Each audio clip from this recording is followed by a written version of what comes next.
Baik, selamat pagi semuanya.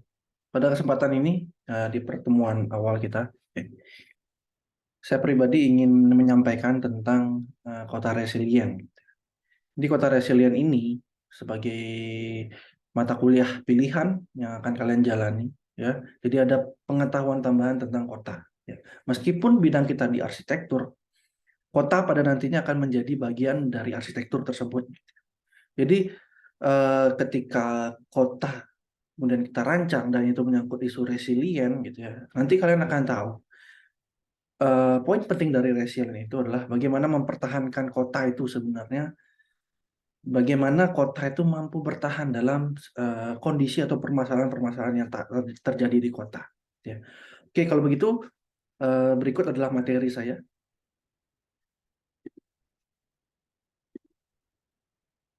Baik, ini tentang kota resilient. Pertama-tama, apa sih itu kota resilient? Jadi resilient itu sebagai sebuah kata yang memberikan representasi terhadap definisi dari sebuah ketahanan. Jadi ketika ngomong kota itu adalah kota yang berketahanan, gitu ya. Jadi kapasitas kota dan segala elemennya untuk dapat bertahan dan bertransformasi dalam menghadapi masalah perkotaan. Jadi masalah perkotaan ini itu cukup banyak gitu ya. Dan setiap kota memiliki permasalahannya sendiri-sendiri. Ada itu berupa kemiskinan, ada itu berupa bencana alam, maupun yang ekstrim gitu ya. Yang ekstrim bisa saja terjadi misal krisis ya, krisis sumber daya, ataupun adanya tingkat kejahatan yang tinggi gitu ya. Jadi kota itu sebenarnya harus mampu bertahan dalam setiap permasalahan tersebut.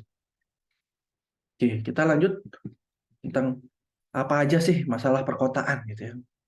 Jadi ketika ngomong masalah perkotaan gitu, contoh yang biasa kita akan ambil yang mudah sekali untuk kita ketahui itu adalah tentang banjir gitu ya. Itu adalah berita-berita yang kita sering dengar gitu ya, terutama di kota Jakarta ya. Tapi sekarang kita di Bali atau khususnya di kota Denpasar mulai merasakan dampak-dampak dari banjir. Ya.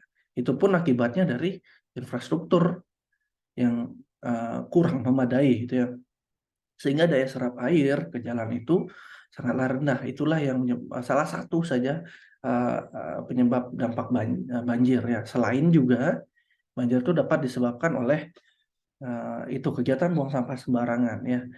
Itu yang bisa menjadi penyebabnya. Yang kedua adalah ini gambar kedua, kita berbicara tentang gempa bumi ya. Gempa bumi itu sebenarnya sebuah disaster ya, yang kita tidak bisa kontrol kapan itu gitu ya, karena ini terkait pergeseran lempeng bumi ya.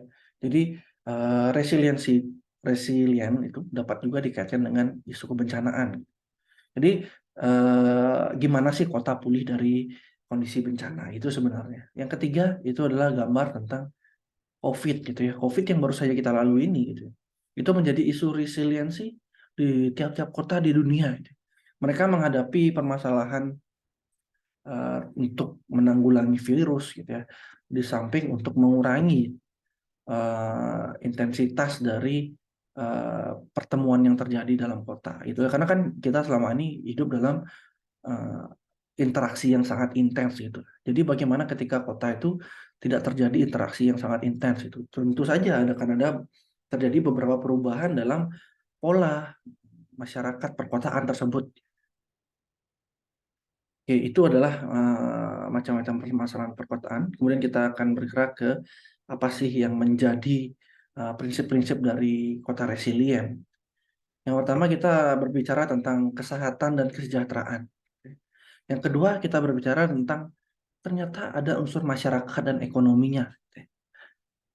Biarpun kita di arsitektur gitu ya, tapi ada aspek ternyata tentang kesehatan dan ekonomi yang akan kalian masukkan sebagai unsur perancangan gitu ya. Jika ingin kalian membuat suatu resilient dalam suatu perkotaan gitu. Kemudian kita bergerak ke infrastruktur dan lingkungan. Itu yang akan menjadi urat nadi perkotaan ya, sebagai unsur utama dalam perkotaan. Dan yang terakhir adalah unsur pemerintah sebagai pemegang regulasi gitu ya. Karena kota sendiri tidak akan bisa berjalan tanpa ada yang mengatur gitu ya. Jadi akan ada chaos kalau tidak ada yang mengatur itu. Jadi pemerintah ini ternyata memiliki fungsi peran yang penting untuk membawa arah kota ini gitu ya. Terutama dalam menanggulangi segala permasalahannya. Bayangkan saja ketika COVID gitu ya. Jadi kita di situ bisa melihat tentang bagaimana pemerintah juga mengatur, memberikan regulasi terkait pembatasan komunikasi, pembatasan jarak gitu ya dalam kondisi COVID tersebut. Jadi itu pentingnya. Oke, kemudian kita bergerak tentang prinsip-prinsip juga yang dicanangkan oleh 100 resilient cities di dunia ya. Ini di dunia. Dalam artian ada tujuh prinsip yang digunakan sebagai parameter sebenarnya. Parameter bagaimana sih kota-kota di dunia itu yang tergabung dalam 100 resilient cities itu menanggulangi resiliensinya dalam menanggulangi masalah gitu ya. Pertama, kita berbicara tentang reflektif, yaitu kemampuan kota untuk belajar ya, belajar atau beradaptasi dengan setiap permasalahan ataupun gitu kemajuan teknologi yang terjadi. Kemudian ada resourceful, itu kemampuan untuk mengatur sumber dayanya. Jadi sifatnya antar kota itu memiliki sumber daya gitu ya. Makanya dalam antar kota tersebut terjadi proses transfer ataupun proses barter ya, baik itu barter sumber daya, baik itu berupa komoditas ataupun hal yang lain gitu ya. Karena setiap kota tidaklah memiliki kesempurnaan dalam segi infrastruktur dan fasilitas ya. Jadi itu yang akan ada pertukaran di situ. Kemudian robust itu kekuatan untuk meminimalisir kegagalan. Jadi adanya planning-planning tertentu untuk meminimalisir terjadinya permasalahan dalam perkotaan. Kemudian ada redundant, itu mempunyai kapasitas cadangan, ya baik itu cadangan sumber dayanya, cadangan listriknya atau cadangan keuangannya gitu ya. Itu yang disebut redundant. Kemudian fleksibel, jadi memiliki strategi alternatif. Karena kita tidak bisa bergerak dengan strategi-strategi yang sifatnya tetap gitu ya. Karena perubahan ini yang menyebabkan strategi perkotaan dalam menanggulangi masalah itu harus beradaptasi lagi. Jadi setiap masalah punya strateginya sendiri pada nanti. Dan itu pun akan menjadi pengalaman bagi kota tersebut ketika menghadapi permasalahan yang mungkin akan sejenis di masa depan. Gitu. Kemudian inklusif, jadi ada komunikasi dan konsultasi secara inklusif. Inklusif di sini dalam artian semua kalangan yang mampu menanggulangi semua kalangan. Jadi tidak ada masyarakat yang ataupun gitu ya permasalahan yang dikesampingkan gitu ya. Dalam artian di sini segala permasalahan maupun masyarakat sendiri itu memiliki tempat bersama gitu ya, untuk atau dalam artian secara inklusif ya. Inklusif salah satu menjadi agenda global gitu ya. Kemudian integrated itu adalah sistem yang terpadu, tentu saja integrated ini sangat diperlukan. Jadi untuk membentuk suatu sistem kota yang lebih efisien. Dan itu jika berkaitan dengan resiliensi, sesuatu yang efisien akan sangat mudah dalam menghadapi permasalahan yang terjadi dalam kota tersebut. Baik, kita bakal ngapain aja sih di kota resilient? Ada beberapa hal yang mungkin kita akan pelajari gitu ya. Dalam artian kita akan belajar tapi tetap asik dalam menjalani mata kuliah kota resilient. Kita akan membahas isu-isu yang terjadi di perkotaan gitu ya. Jadi kita akan belajar sambil cari sendiri isu-isu terjadi perkotaan gitu ya. Jadi kalian bisa secara interaktif entah itu dari YouTube ataupun dari sumber-sumber yang ada gitu ya. Kemudian kita akan menonton dan membuat dokumenter gitu ya. Jadi dengan adanya ini gitu ya, pemahaman kalian mengenai kota resilient harapannya adalah meningkat gitu ya secara pengalaman.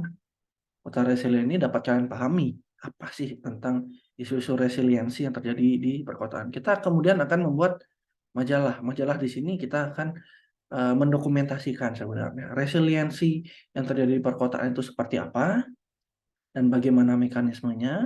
Kemudian yang terakhir kita akan membuat simulasi kota. Ya, ini kita saya akan menambahkan metode unik, yaitu metode gamifikasi. Jadi bagi yang belum tahu, gamifikasi ini adalah sebuah metode pembelajaran gitu ya.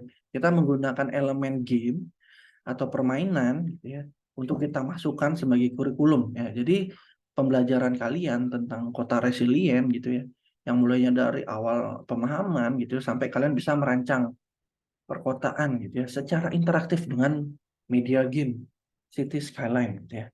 Ini game City Skyline merupakan city building game gitu ya, yang kita bisa bebas membuat simulasi perkotaannya mau seperti apa, tapi dalam bahasan kali ini kita akan secara real buat perkotaannya. Baik, ini adalah skill-skill yang dibutuhkan ya dalam memahami atau merancang nanti ke depannya tentang simulasi perkotaan. Yang pertama kita memahami tentang analisis keruangan dan kewilayahan dalam suatu skala kota. Jadi kalian mempunyai kemampuan dalam membaca gitu ya. Baik itu membaca isu maupun membaca kewilayahan. Simpelnya gitu ya. Kalian bisa membaca di lingkungan kalian sekitar itu ada apa sih? Apa yang terjadi? Itu salah satu bagian. Yang kedua adalah visualisasi perencanaan kawasan. Visualisasi ini akan menjadi hal yang penting ya dalam pelaksanaan perencanaan kawasan. Kemudian kemampuan memberikan solusi ya. Ketika kalian memahami, kalian juga bisa dituntut untuk memberikan solusi terhadap permasalahan yang ada. Itu pun dari hasil ide kreatif kalian terhadap dalam menanggapi isu-isu tersebut. Kemudian pemahaman konsep kota resilient ya. Setelah kita melakukan pemahaman, barulah kita ke tahap yang terakhir, yaitu adalah perancangan dari simulasi kota. Jadi pengetahuannya, kita akan menguasai teknik dan proses melalui isu perencanaan wilayah kota secara kualitatif kuantitatif, kemudian permodelan spasial dan teknik presentasi. Kemudian menguasai spasial dan aspasial dalam pengambilan keputusan, ya, metode-metode perencanaan kota resilient. Kemudian menguasai konsep teoritis perencanaan wilayah dan kota, ya, dan segala elemennya. Ya, jadi ini ya tentang resilience gitu ya. Kota resilience itu akan menjadi kota yang berketahanan dengan kapasitas kota dan segala elemennya yang dapat bertahan dan bertransformasi dalam menghadapi masalah perkotaan. Jadi ini adalah basic pengetahuan yang harus kalian pahami.